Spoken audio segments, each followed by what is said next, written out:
The Pokemon series is turning 20 years old this weekend, and Nintendo is celebrating. On Friday morning, they released a pretty great video that briefly touched on the effect the games have had on people over the past 2 decades, and at the end they announced something new, Pokemon Sun and Pokemon Moon. Unfortunately, they didn't actually give us details about these newly announced games, but they did say that we'll be playing them on the Nintendo 3DS by the end of this year. And when the long-awaited Batman vs. Superman Dawn of Justice hits theaters next month, it will be rated PG-13. This is pretty standard for most superhero movies, and considering that Superman usually has the sensibilities of a Boy Scout, it's not a surprise. But when the movie heads to people's homes, things might be a different story.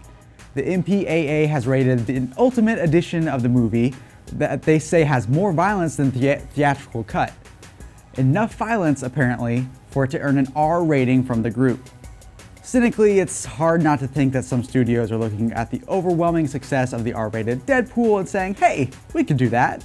But I'm personally willing to give them the benefit of the doubt before I start assuming that Batman starts ripping off the heads of criminals in the director's cut of this movie. If you hated the TV movie adaptation of A Wrinkle in Time that Disney produced back in 2003, I don't blame you. But more than 10 years later, they're taking another shot at it, and this time they're bringing in bigger guns.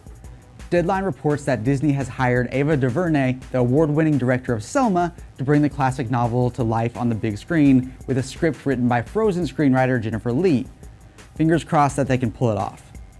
That's it for this week, but check out guidelive.com/geek for more on these and other stories, and I'll see you next time.